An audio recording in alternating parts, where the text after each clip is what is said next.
Estoy aquí con la iglesia que está en mi casa, mi esposa ahí y mis hijos. ¿Con quién están ustedes allá en casa? Esperando que estén ustedes en casa, ¿verdad? Vamos a leer la palabra del Señor en el Evangelio de Marcos. Vamos a tener las escrituras en el Evangelio de Marcos y también en el Evangelio de Lucas.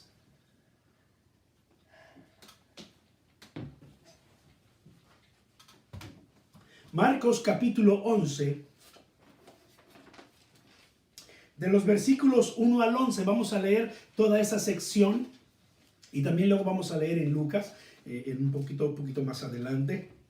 Pero usted puede leer los 4 evangelios en estas secciones y armar un cuadro completo de lo que ocurrió aquella ocasión en el monte conocido como el Monte de los Olivos, cuando Jesús estaba bajando junto con toda aquella multitud que venía a la fiesta de la Pascua. Dice así la escritura: cuando se acercaban a Jerusalén, junto a Betfagé y a Betania, frente al Monte de los Olivos, Jesús envió 2 de sus discípulos y les dijo: vayan a la aldea que está enfrente de ustedes, y luego que entren en ella hallarán un burrito atado en el cual ningún hombre ha montado. Desátenlo y tráiganlo. Y si alguien les pregunta ¿por qué hacen esto?, díganle que el Señor lo necesita y que luego lo devolverá.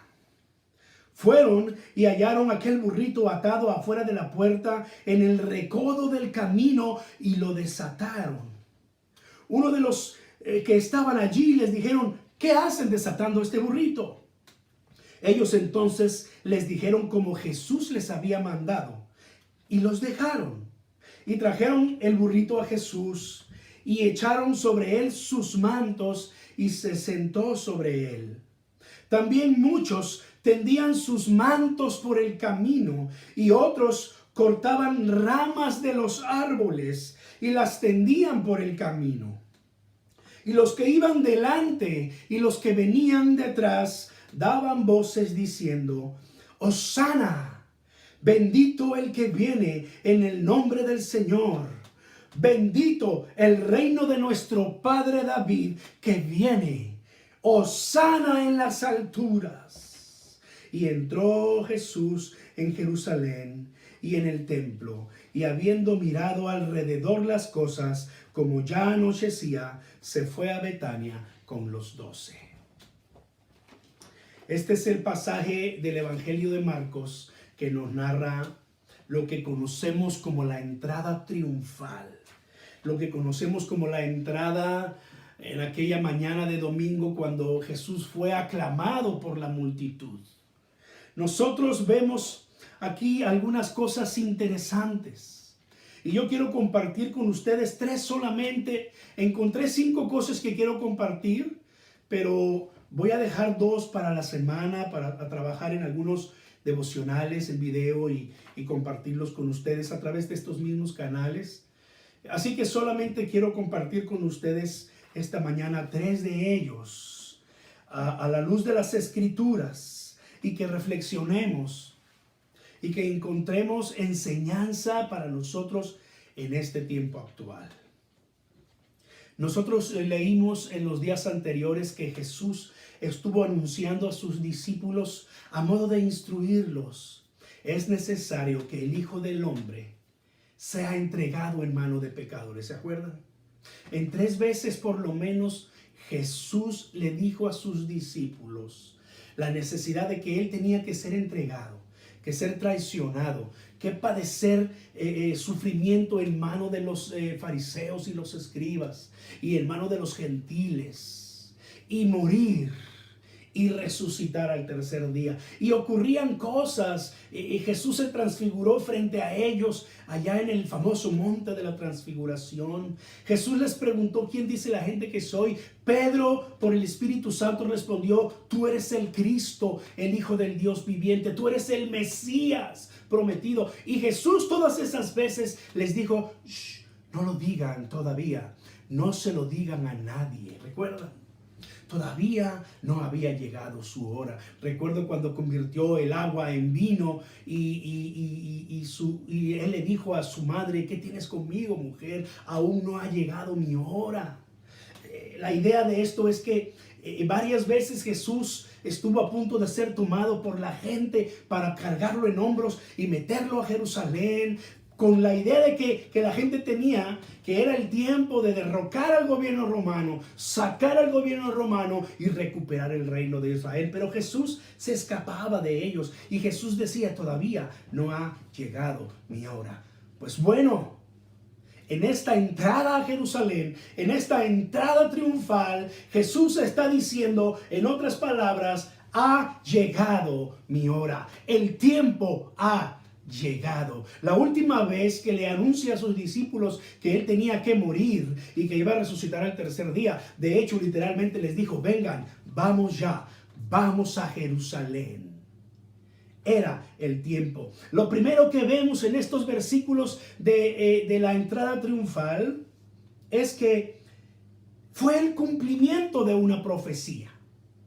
Zacarías capítulo 9, versículo 9, si lo quieres buscar, está bien, yo lo voy a leer. Dice: alégrate mucho, hija de Sión, da voces de júbilo, hija de Jerusalén.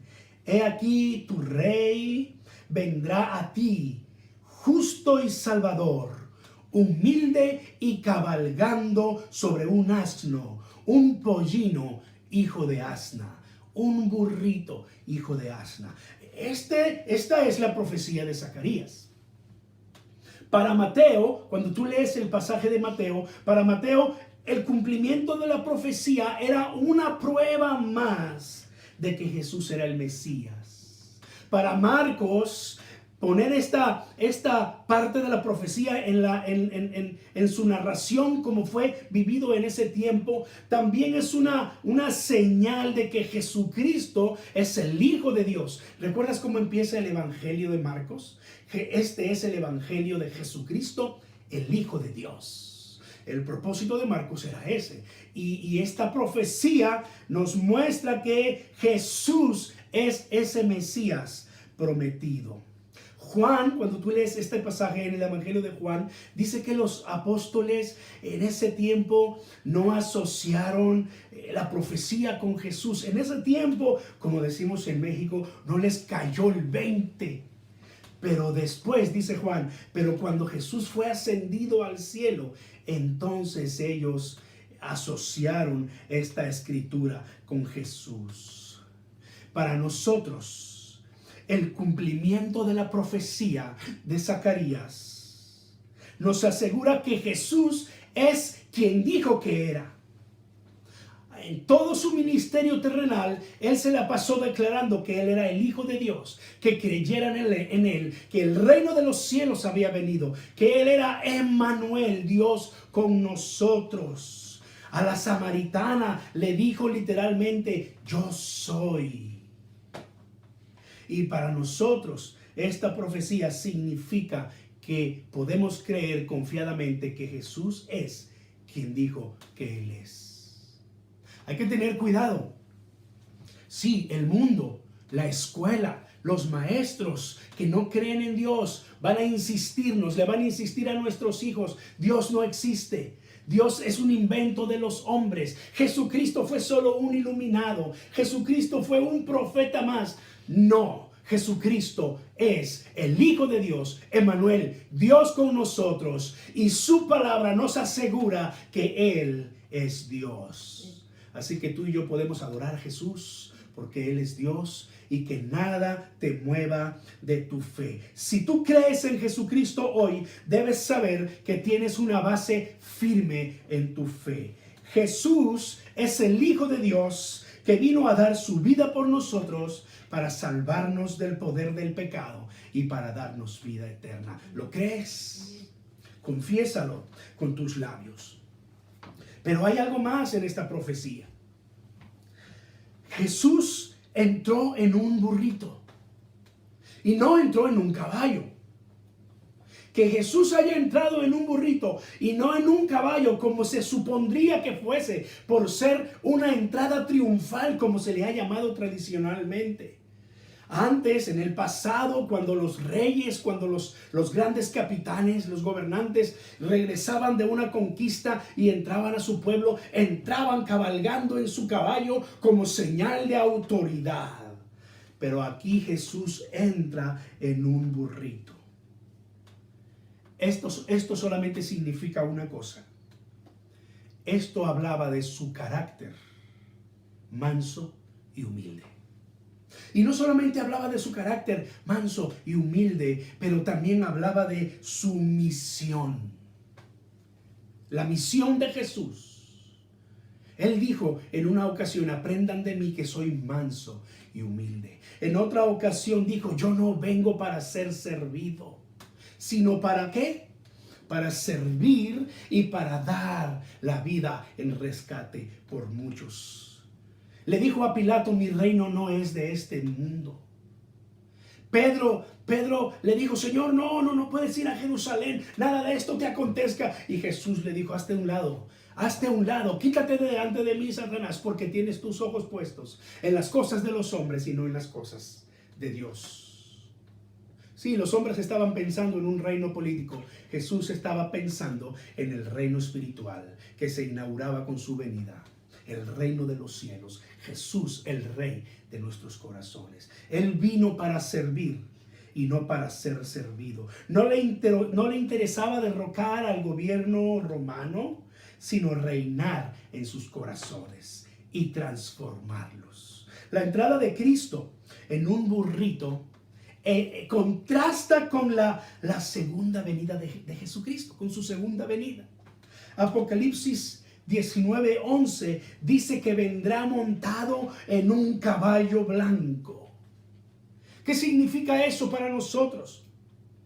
Hoy Jesucristo puede ser tu rey y tu salvador. Pero cuando Él venga por segunda vez, Él viene como un rey justo y dará y pagará a cada uno según sus obras. Pero si estás en Cristo, no tienes que temer. Él viene por ti. Amén. Gloria a Dios. Es el cumplimiento de la profecía. Mira esta segunda cosa que vemos en estos pasajes. La gente al cumplir la profecía trajo las palabras no solamente de Zacarías, pero también del Salmo 118. Uno de los versículos del Salmo 118. La gente gritaba: Hosana al Hijo de David. Bendito el que viene en el nombre del Señor. Hosana en las alturas. Los 4 evangelios narran estas expresiones. Y yo me pregunto, ¿sabría la gente lo que estaba diciendo? ¿Sabía la gente lo que estaba haciendo? No es claro. Ni los discípulos lo entendían, dice la Escritura. Más bien lo que sí creemos, por lo que leemos en la Biblia, es que la gente pensaba políticamente.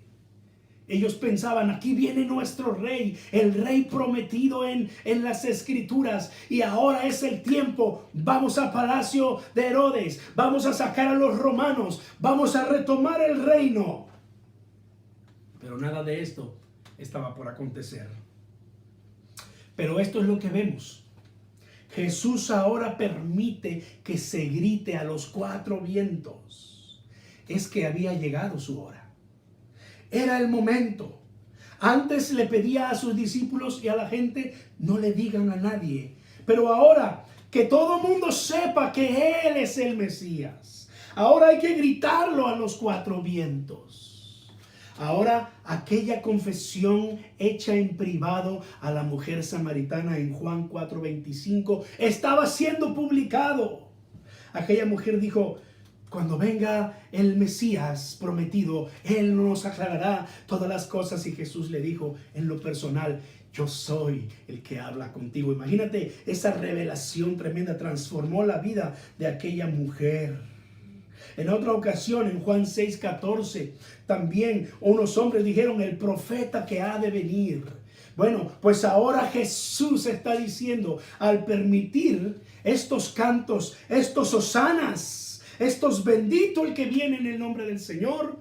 Jesús está diciendo, yo soy el Cristo. Este es el tiempo de proclamarlo. Y hermano, estamos en el tiempo, iglesia, estamos en el tiempo de proclamar que Jesús es el Hijo de Dios, es el Rey, el Mesías prometido, el Salvador de la humanidad. ¡Hosana!, gritaba la gente. ¡Hosana! Yo me imagino que lo hacían con todas sus fuerzas. ¡Hosana! Lo hacían escuchar, y como eran miles de personas que descendían a Jerusalén en esas fechas de fiestas, pues aquello se escuchaba como dice la Escritura, un estruendo de aguas. ¡Hosana! Hosana significa literalmente, sálvanos ahora, te lo ruego.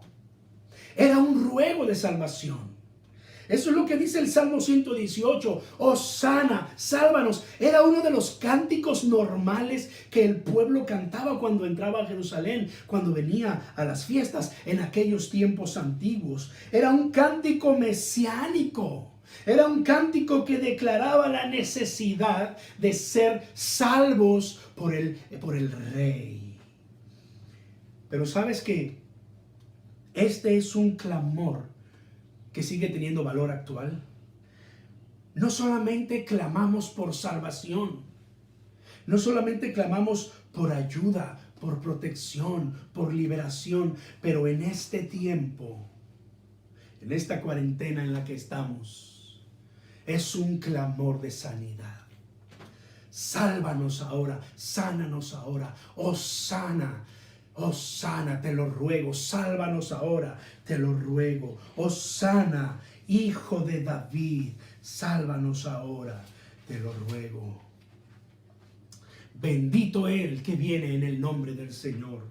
Este es un canto tomado igual del Salmo 118. Las multitudes están proclamando a Jesús como el Mesías prometido, como el Salvador de su pueblo, como el Rey de toda la humanidad.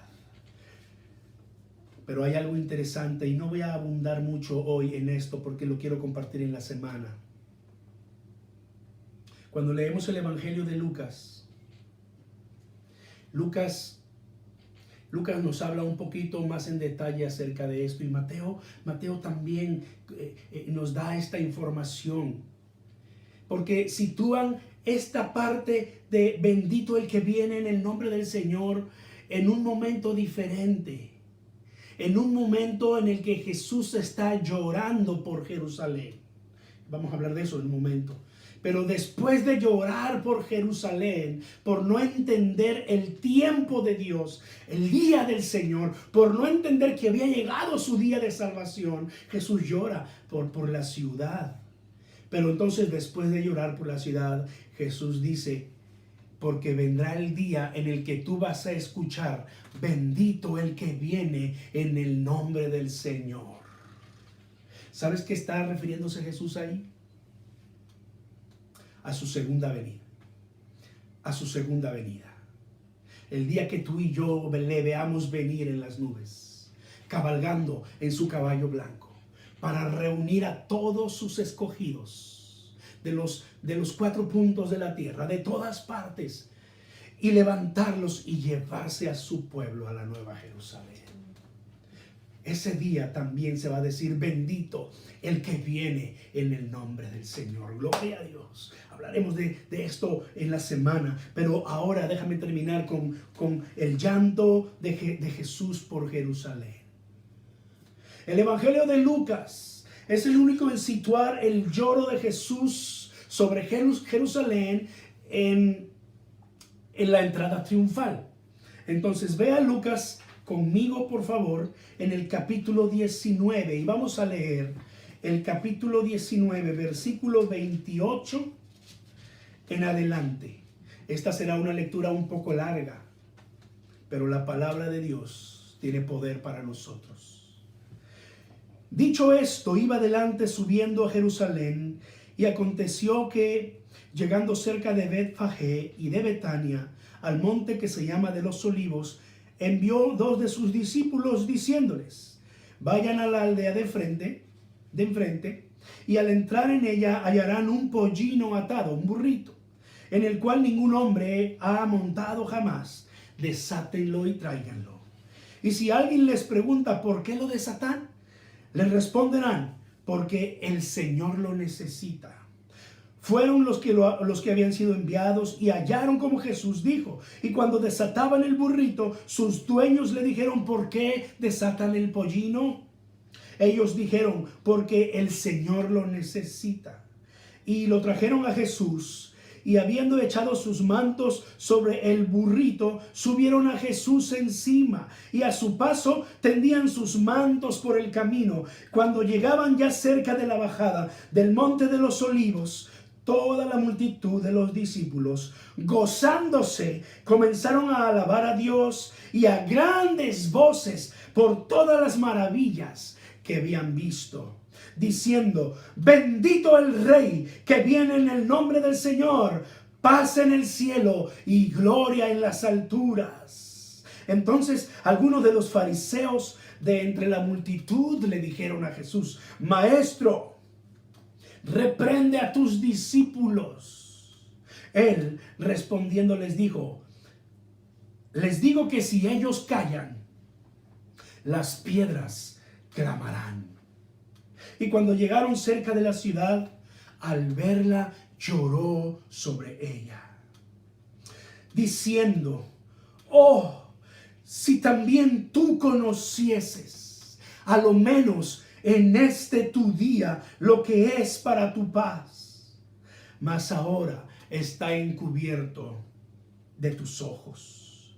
Porque vendrán días sobre ti cuando tus enemigos te rodearán con vallado y te sitiarán, y por todas partes te estrecharán y te derribarán a tierra y a tus hijos dentro de ti, y no dejarán en ti piedra sobre piedra, por cuanto no conociste el tiempo de tu visitación. Este es el llanto de Jesús. Los biblistas se encargan de aclararnos que la expresión original del griego en Lucas es que cuando Jesús lloró, no lloró tan quietamente como cuando lloró por Lázaro, sino este llanto de Jesús fue escandaloso. Fue un llanto, incluso dicen ellos que era un llanto entrecortado, de tanto llorar que no puedes hablar bien. Los biblistas acuerdan en decir: este es el llanto que Lucas está describiendo. Todo el mundo lo escuchó, todo el mundo se dio cuenta. Jesús llorando por Jerusalén, como diciendo: oh, sí, también. Y así entrecortando sus palabras. Un llanto profundo por Jerusalén, porque no estaba conociendo el día del Señor. Me hace pensar que toda esta multitud gritaba eufórica, pensando en que se les iba a devolver el reino de Israel, derrocando a los romanos, expulsando a los romanos. Me hace pensar que incluso los apóstoles, Juan y Jacobo, ya le habían pedido a Jesús: yo me quiero sentar a tu derecha, y el otro dice: yo me quiero sentar a tu izquierda. Y Pedro decía: yo quiero ser el secretario de gobierno. Todos estaban pidiendo una posición, y Jesús lloraba por Jerusalén porque no estaba entendiendo el propósito. Es aquí que Él venía para ser el Salvador. Él venía para morir en la cruz y salvar a su pueblo, y salvar a la humanidad de sus pecados, y salvarnos a nosotros. Oh, si tú supieras a lo menos en este tu día lo que es para tu paz, dice el versículo 42. Y este es un clamor actual.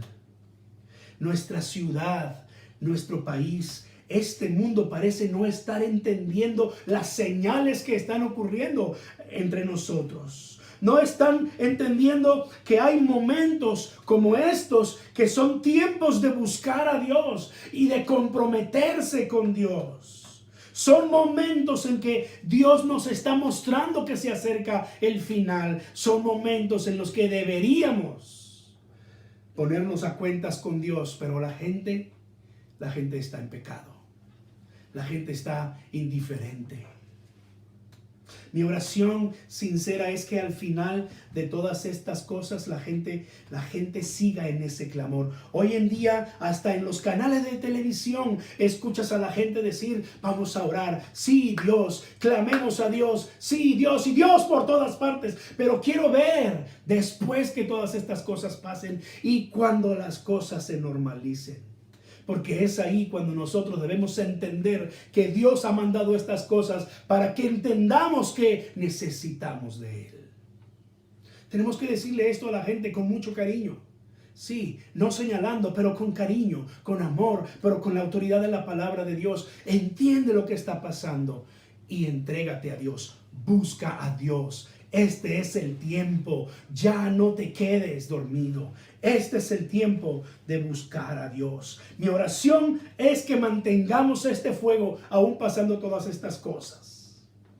Incluso mi esposa me dijo: cuando ya todo esto pase y nos volvamos a reunir allá en la iglesia todos juntos, deberías seguir transmitiendo por internet tus mensajes.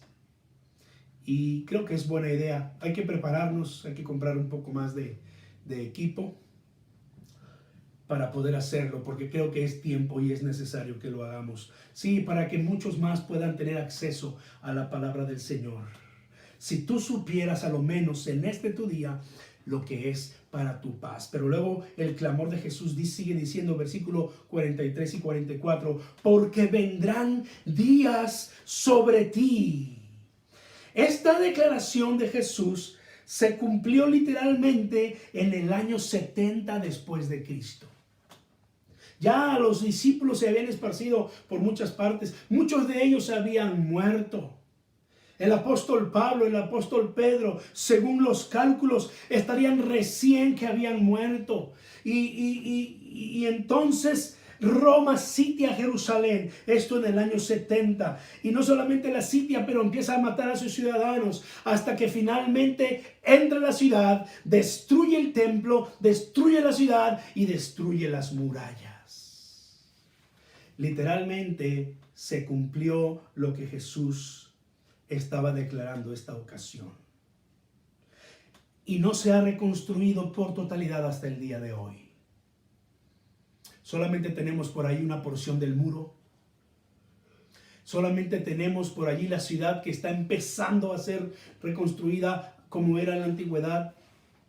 Y los judíos todavía están esperando la oportunidad, el milagro de levantar el templo del Señor en donde originalmente fue construido por Salomón. Actualmente ahí está la mezquita de los musulmanes.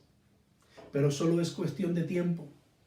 Solo es cuestión de un buen arreglo entre judíos y palestinos para que ese templo vuelva a ser construido y se empiecen a cumplir todas las señales de la segunda venida de Cristo. ¿Sabes que el pueblo de Israel está ya listo para levantar el templo? En cuanto haya un acuerdo y se quite la mezquita y se cambie de lugar, ellos están listos, tienen todos los materiales. Incluso tienen ese becerro rojizo que se necesita para los sacrificios. Ya lo tienen listo, ya ellos están criando ese becerro.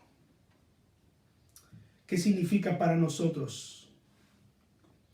Para nosotros esto también significa que se cumplirá pronto. En Lucas capítulo 21 y Mateo capítulo 24 abundan en señales y detalles de la segunda venida de Cristo, las cuales nosotros, muchas de ellas, ya las estamos viviendo. Terremotos por todas partes, guerras y rumores de guerras, pestilencias, enfermedades, las estamos viviendo. La pregunta para nosotros puede ser: ¿estamos listos para la segunda venida de Cristo? Si esa segunda venida de Cristo ocurriera el día de hoy, la pregunta es: ¿estamos listos? ¿Estamos a cuentas con Dios? ¿Te has arrepentido de tus pecados? ¿Te has humillado delante de Dios y le has hecho tu Salvador?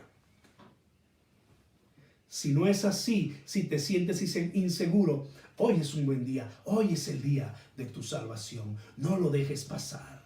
No lo ignores. A lo menos en este tu día, dijo Jesús, al menos hoy no endurezcas tu corazón. E invita a Jesús a venir a tu corazón, a entrar en tu vida. Hazlo parte de tu vida. Empieza a andar en sus caminos, a vivir como Él. Y aléjate de tus maldades. Mateo sitúa este lamento de Jesús, este lloro de Jesús, sobre alrededor del final del capítulo 23, después de que Jesús ha exclamado todos los ayes contra los religiosos. Hablaremos de eso durante la semana, pero hay una clara relación de estas palabras de Jesús con el final de los tiempos, con la segunda venida de Cristo, cuando Cristo descienda de las nubes para venir por su iglesia. En este punto del mensaje, yo creo que es un buen momento para cerrar y para orar al Señor. Porque esta entrada de Jesús a Jerusalén nos está declarando por todas las partes que lo veamos, que Él es el Salvador y que este es el tiempo para que la gente le busque. Así que yo quiero cerrar en esta mañana con oración y que tú puedas orar conmigo. Y si tú en algún momento no has orado al Señor para que Él sea tu Salvador, yo te invito a que lo hagas. Es muy sencillo. Tienes que creer en el fondo de tu corazón. Tienes que creer con todo tu corazón que Jesús es el Hijo de Dios. Es Dios mismo que descendió en la persona de su Hijo y murió en la cruz del Calvario. Y a los 3 días Él resucitó. Y tiempo después ascendió al cielo. Allí está sentado en el trono. Y de allí volverá por nosotros. Si tú lo crees con todo tu corazón, confiésalo con tu boca. Te invito a que ores conmigo de esta manera. Señor Jesús, yo creo en ti y yo te recibo en mi corazón. Te pido perdón por mis pecados. Te pido perdón por ignorarte, por vivir mi vida sin tomarte en cuenta. Pero hoy te pido que vengas a mi vida. Te hago mi Salvador y mi Rey. Apunta mi nombre en el libro de la vida de Dios, para cuando tú vengas por segunda vez, tú me puedas tomar y llevar a tu presencia. Te lo pido en el nombre de Jesús. Amén. Oh mi Dios, yo te agradezco por esta oportunidad de predicar tu palabra, de compartir el Evangelio. Si tú quieres escribirnos, escríbenos por Facebook o por YouTube y haznos saber tu experiencia. Pero yo le pido a Dios que bendiga a todas aquellas personas que oraron hoy conmigo y que están orando a lo largo de la transmisión de este video en todo el tiempo. Este es el tiempo del Señor. Te doy gracias, Dios. Te doy gracias, Señor. Síguenos ministrando. Síguenos bendiciendo. Alabamos tu nombre por Cristo Jesús. Amén.